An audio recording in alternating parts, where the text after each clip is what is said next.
And welcome to fried humanities. आज हम पढ़ने वाले हैं क्लास 12 चैप्टर 1 के बारे में। So let's start our first chapter, bricks, beads and bones. हम इस bricks, beads and bones chapter में पढ़ेंगे हड़प्पन सिविलाइजेशन के बारे में। हड़प्पन सिविलाइजेशन की सबसिस्टेंस स्ट्रैटेजीज, उसका एग्रीकल्चर एंड वो कैसे रहा करते थे, यही सब पढ़ने वाले हैं। और स्टार्ट करते हैं discovery, excavation and early theories से। हड़प्पन सिविलाइजेशन को इंडस वैली सिविलाइजेशन भी कहा जाता है, और ऐसा इसलिए है क्योंकि वो रिवर इंडस के पास फ्लरिश हुई थी अराउंड 2500 BCE के दौरान। और इसकी डिस्कवरी जो थी वो 1920s के अंदर सिग्निफिकेंट एक्सकवेशंस हुई थी, जिनको लीड किया था John Marshall, RD Banerjee and Daya Ram Sahni ने। इसकी इनिशियल थ्योरीज जो थी वो इसकी यूनिकनेस पे बात करती थी और इसकी कंटेम्प्रेरी सिविलाइजेशन पे। इसके बारे में हमें पता चलता है इसके हाउसेस के बारे से, इसके हाउसेस कैसे बने होते थे। और उसके बाद हमें इसके बारे में पता चलता है इसके पॉट्स से, इनके पॉटरी से। और इनके पॉट्स के साथ साथ हमें पता चलता है इनके ऑर्नामेंट्स, टूल्स और सील्स से। और फिर इसके साथ साथ अब हम पढ़ते हैं geographical extent and majors Harappan cities sites, major Harappan sites के बारे में। पहली बात तो ये वास्ट रीच होती थी इनकी, मतलब ये मॉडर्न डे पाकिस्तान, अफ़गानिस्तान और भी इंडिया के पार्ट्स तक इमेंसली एरिया को कवर करते थे, जैसे कि बलूचिस्तान से लेकर गुजरात और उसके भी आगे। इसकी की साइट्स क्या हैं? धोलावीरा, लोथल, हड़प्पा, मोहनजोदाड़ो, राखीगढ़ी, कालीबंगन। और इन सब जगहों की अलग अलग यूनिकनेस थी। जैसे कि कालीबंगन का मतलब होता है ब्लैक बैंगल्स, क्योंकि यहाँ पे ब्लैक बैंगल्स मिले थे, और कहा जाता है कि यहाँ पे ब्लैक बैंगल्स की प्रोडक्शन हुआ करती थी। ऑल्सो डाइवर्स लैंडस्केप, इसका लैंडस्केप बहुत अलग तरीके का था। इसके अलग अलग जोग्राफिकल रीजन्स थे, इसकी रिवर वैलीज थी, इसके कोस्टल एरियाज़ भी थे, और इसके अरिड प्लेन्स भी थे, इंडिकेटिंग अडेप्टेबिलिटी। अरिड प्लेन्स का मतलब यहाँ पे मैं बता दूँ, ऐसी जगह जहाँ पे कम बारिश होती हो। साथ के साथ अब पढ़ते हैं masterful urban planning, the distinctive grid system. तो जो हड़प्पन सिटीज़ थी उनकी एक स्टैंडर्डाइज लेआउट हुआ करता था। Harappan cities meticulously planned with a distinctive grid system where cities, streets and alleys divided the city into rectangular blocks. This indicated advanced civic administration. मतलब यहाँ पे जो एडमिनिस्ट्रेशन हुआ करता था वो बहुत ही ज़्यादा कॉम्प्लेक्स और अच्छा हुआ करता था, एडवांस्ड हुआ करता था अपने टाइम से। और जो सिटीज़ थी वो 2 पार्ट्स में डिवाइडेड थी, सिटाडेल और दूसरा पार्ट है द लोअर टाउन। सिटाडेल के अंदर आता था हाउसिंग, पब्लिक बिल्डिंग्स और इम्पोर्टेंट स्ट्रक्चर्स और रेजिडुअल पर्पसेस। तो रेजिडुअल पर्पसेस मतलब सिटाडेल में हुआ करता था छोटा काम, ये छोटा हुआ करता था, और साथ के साथ ये हाई प्लेटफॉर्म पे बना हुआ था। और ये मड ब्रिक प्लेटफॉर्म पे जिसे हम कह रहे हैं वो हाई प्लेटफॉर्म था। इसे वॉल किया गया था, मतलब ये फिजिकली सेपरेटेड था लोअर टाउन से, और साथ के साथ इसे स्पेसिफिक पब्लिक पर्पसेस के लिए यूज़ किया जाता था। यहाँ पे कम पॉपुलेशन रहा करती थी, वेराज लोअर टाउन बड़ा था, उसमें भी वॉल्ड किया था, और यहाँ पे लोग मेनली रहा करते थे, लेबर क्लास रहा करती थी। अब पढ़ते हैं एडवांस्ड इंफ्रास्ट्रक्चर, ड्रेनेज सिस्टम और ग्रेट बार्थ और ग्रेनेज के बारे में। Efficient drainage system, Harappan society का ड्रेनेज सिस्टम बहुत ज़्यादा अच्छा था। इसका स्ट्राइकिंग फीचर यही था, elaborated covered drainage system in every house connected to street drains, showcasing hygienic and public health focus. हर घर का एक बाथरूम जो था वो कनेक्टेड था स्ट्रीट ड्रेन से। और साथ के साथ जो इसके ये ड्रेनेज थे उनके अंदर एक बिग होल्स भी हुआ करते थे कुछ जगहों पे, जिससे कि क्लीनिंग हुआ करे। ध्यान रखना, होल्स हुआ करते थे, मैन होल्स जिन्हें कहते हैं, जिससे कि क्लीनिंग हो सके। इसका मतलब ये लोग क्लीनलीनेस पे भी बिलीव करते थे। अब आते हैं ग्रेट बाथ पे। ग्रेट बाथ क्या है? एक लार्ज पब्लिक टैंक है जो कि मोहनजोदाड़ो में पॉसिबली यूज़ किया जाता था रिचुअल बेदिंग के लिए, demonstrating engineering progress and communal life. मतलब ये ग्रेट बाथ जो था वो जो एक तरह का एक डेमोन्स्ट्रेट करता था उनकी इंजीनियरिंग पावर्स को, मतलब कि उनके इंजीनियर्स कितने ज़्यादा एडवांस हैं। और उसके साथ साथ जो ये ग्रेट बाथ था वो मोहनजोदाड़ो के लिए स्पेशली बिल्ड किया गया था सिटाडेल के अंदर। याद रखना, सिटाडेल के अंदर बिल्ड किया था। Massive granaries, large structure designed for storing grains, indicating surplus agriculture productions and effective resources management. मतलब किसी भी इमरजेंसी सिचुएशन में अगर कभी कुछ ग्रेनरीज की ज़रूरत पड़े तो वो यहीं से लिया करती थी। तो मैसिव ग्रेनरीज वाला भी हमारा कवर हो चुका है। Sustaining life, agriculture, pastoralism and craft centres. Harappan practise the mix economy, मतलब ये लोग कैपिटलिज्म और सोशलिज्म दोनों को फॉलो करते थे।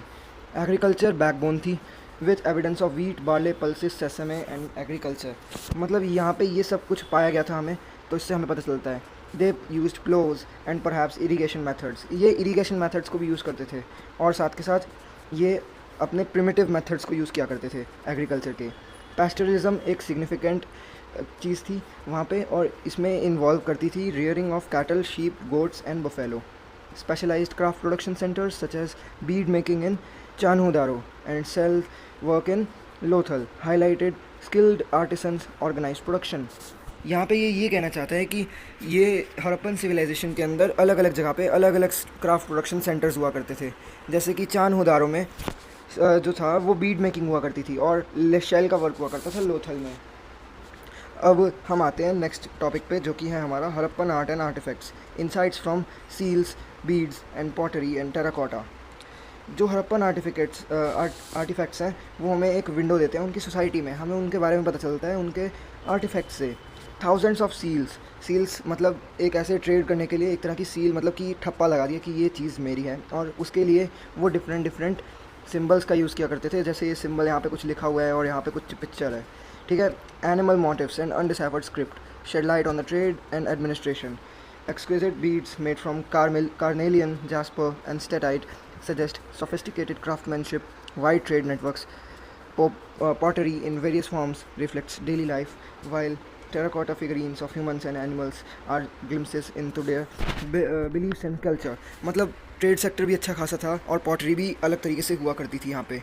मतलब यहाँ पे एक तरह से सब कुछ हुआ करता था ट्रेड के मामले में और बिल्डिंग के मामले में, और साथ के साथ हैंडीक्राफ्ट के बारे में। याद रखना, social stratification, burials picking into Harappan society and believes. Social hierarchy, burial practices, material culture के बारे में पढ़ने वाले हैं। हम पढ़ने वाले हैं ब्यूरियल्स से हमें कैसे पता चलता है कि सोसाइटी किस चीज़ों में डिवाइडेड हुआ करती थी। तो आर्कियोलॉजिकल एविडेंस जो है वो ऐसा कहते हैं कि जो सोशल स्ट्रैटिफिकेशन, मतलब जो हायरार्की हुआ करती थी, वो अदर कंटेम्प्रेरी सिविलाइजेशन जैसी नहीं थी। सिटाडेल का मतलब कह सकते हैं कि रूलिंग एलिट, मतलब वहाँ पे रूलिंग जो हायरार्की होती है वो रहा करती थी। मतलब जो लोग अमीर हुआ करते थे, जो लोअर टाउन था वो था कॉमनर्स के लिए, मतलब कॉमन पीपल के लिए। ब्यूरियल प्रैक्टिस, इससे हमें पता चलता है कि ब्यूरियल्स जो मतलब कब्र है, कब्र के अंदर जो पॉटरी का सामान, ऑर्नामेंट्स और बाकी की चीज़ें वो कैसी रखी हुई हैं। तो ये दो तरीके की थी, यूटिलिटेरियन और luxuries.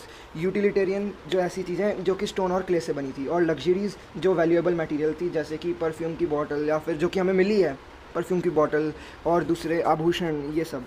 Some graves contain more elaborate goods suggesting difference in search status. यही बता रहा है वो कि डिफरेंट चीज़ें मिला करती थी। Material culture, the presence of luxury goods in certain areas contrasted with simpler dwelling further supports the idea of social distinction. उसने भी यही बताया कि मटेरियल अलग अलग तरीके से डिवाइड हुआ करते थे और ब्यूरल्स में लिखा करते थे। Decoding the undeciphered Harappan script, weights and religious practices. Harappan script undeciphered है। अनडिसाइफर्ड का मतलब आज तक हड़प्पन स्क्रिप्ट को कोई अच्छे से समझ नहीं पाया। A significant hurdle in understanding their exact language and administration. However, their standardized system of weights based on binary system demonstrates sophisticated trade and accounting. मतलब हड़प्पन सोसाइटी जो थी उनका जो स्क्रिप्ट था, जो कि जिसे हम कहते हैं क्यूनिफॉर्म लिख लेते हैं यहाँ पे, CUNIFORM। बड़ी गंदी हैंडराइटिंग है बट इट्स ओके। क्यूनिफॉर्म याद रखना। Religious practices are inferred and from figurines like the mother goddess, seals depicting deities like the Pashupati seal, structures that might have served ritual purposes, hinting at a complex spiritual life. तो यहाँ पे हम बता रहे हैं God इनान्ना के बारे में। यस, ये जो मदर गॉडेस की बात की गई है उनकी थी इनान्ना गॉड। यस, और साथ के साथ इससे हमें ये भी पता चलता है कि उनकी स्पिरिचुअल लाइफ भी थी, वो भी गॉड्स को माना करते थे। इसको इग्नोर करना, ये चाइनीज़ पता नहीं क्यों लिखी है। The enigma of decline and lasting legacy.